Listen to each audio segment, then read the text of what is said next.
All right, it's February 27th, about 8:18 in the evening. Ooh, why is my battery running down? Didn't I plug it in? Ooh, that is not the case. I'll have to plug it in.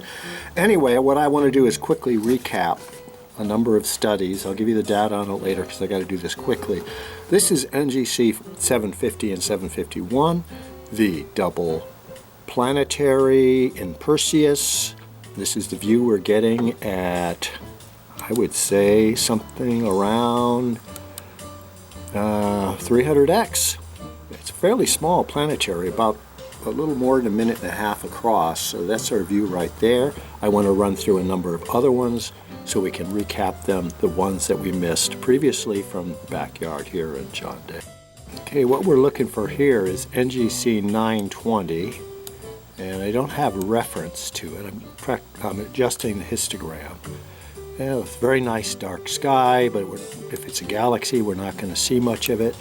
Let's brighten things up a little bit. Okay, so this is NGC 920. We're operating at 100%. So we're operating at some 5 times 40 or 200x. I'm not seeing anything in particular on the screen. We can search around a little bit.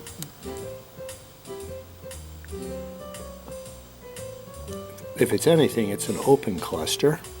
Go back to the center of the field, and I'll sweep up a little bit. That looks like it could very well be an open cluster right there.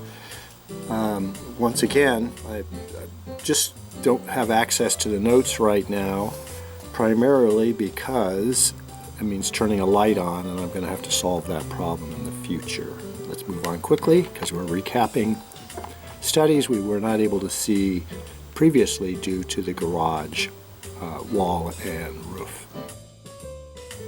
Okay, we're off to NGC 1469, which is a galaxy. You can see it right here on the screen.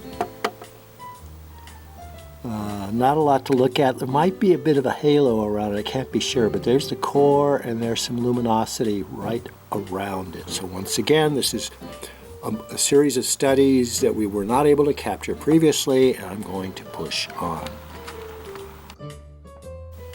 Okay, we're at a very high magnification at this one. Basically 200%. If you divide that out by 20, it's 10 times 4. It's about 400x, and we're seeing a very faint galaxy with some pixelation located right towards the center of the screen. It looks like my second attempt at doing a 3-star alignment worked better than the first one, which consumed most of my time and for some reason did not work out very well. This must be an extremely faint galaxy. It is quite present on the screen, but only at high magnification. All we're seeing is the core and a little spray of an aura of pixelated light around it. Moving forward. Clearly, NGC 1528 is an open cluster, and we are seeing it at some 3 times 4, about 120x. We can back it all the way out, get a nice, more attractive view of it. But there is our look at 40x. Very sweet, open cluster, fairly dense, well-defined against the background of bright stars located probably somewhere in the Cassiopeia region of space, maybe in Perseus. Moving on.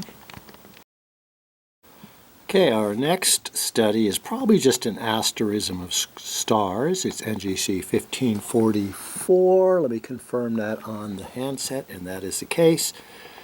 Everything's been centering up quite nicely. We are now operating at 100%, which means 20 and it goes into it 5 times 40 is 200x. There is our look at NGC 1544. This should be NGC 1545. Looks like an open cluster. There's a condensation of stars here.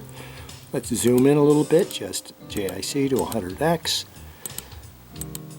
And there we go, our 100x view, centered up pretty nicely. Yeah. It's probably considered an open cluster. We're not seeing much else here. It looks like a couple of reddish stars, however, on the screen. Moving forward in our effort to see image things that we were unable to do so previously as part of this series. Well, there's an interesting flight on the screen here that it captured in a 10-second exposure. It's got a bluish light. Let's see what it does. Not sure what we should be seeing here other than it is NGC 1560. I would expect there to be some kind of galaxy or something in the screen.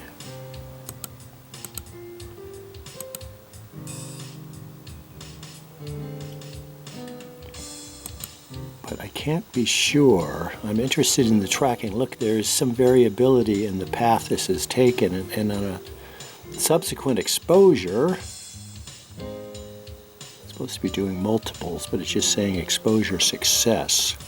We have 10-second exposure time. Ooh, it says single. Let's go to continuous and see what happens here. So all we've been doing is taking single shots, and I'm not sure why this would have changed. We should be taking multiple exposures, and we are. Whatever that was has now disappeared. Let's go back to 100x, see if we can turn something up. I'm not really seeing anything, and everything has been tracking mid-screen, so probably is some kind of an open cluster declaration. Let's go on to 1605. Well, I'm not really sure what we're supposed to be seeing with NGC 1605, but we can zoom in, and what I'm going to try to do here a little bit at 200x is to play just a little bit with the histogram, because that does seem to have effect in revealing galaxies. You see a grouping of stars form right over here that we might have otherwise missed. So I'm going to go ahead and assume that's the case. Let's push this off a little bit and see what we come up with here. We're losing whatever we wanted to see in that case, but we are getting a very attractive looking field. I'm going to probably go ahead, back this off a little ways until we pixelate, and then eliminate that. We're probably seeing an open cluster here in NGC 1605.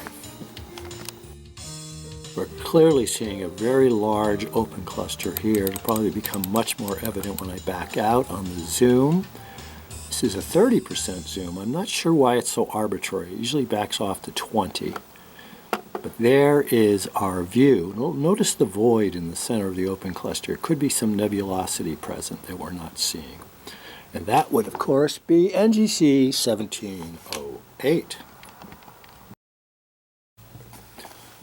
Okay, this is quite a field of stars. NGC 1724. We are at lowest magnification. Perhaps when we zoom in, we shall reveal what is of interest towards the center of the field. If we don't see it at 100%, and we're not likely to see it, could just be an asterism comprising these stars right here. Let's back out.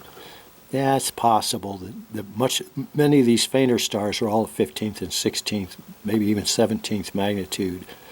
Perhaps this stood out in some astronomer's eye of the past. This concludes the review of some 11 studies that I wasn't able to pick out because it was blocked by the wall and the garage. I did push the scope further forward, so we're able to do this. Why don't we end with maybe the Messier 81 and 82 once again as a nice concluding view for the evening. Although, as I was going to say, we may be able to get to the Leo trio. And this is a completely different part of the sky, and look where they turned up. Should be Messier 65, 66, and there's an NGC galaxy here. Let's zoom in on these a little bit, see what else we get. I don't want to push them all the way out of the screen. We'll play with the histogram just a little bit, see if we can't brighten them up. Oh yeah, that really helped in extending off the nebulosity, didn't it? back it off here a little bit. So this is our view, and I can possibly encompass all three by playing with the slidey barsies. And then we can look at them full screen. Look at the dark lane bisecting the NGC 3000 something that is part of the Leo trio. 65 is what I centered on. This is probably 66. This is a very fine view. And I can now, thankfully, play with the histogram in the wide field view. And we can push this out a little bit, get rid of some of the pixelation. No, it's probably too far.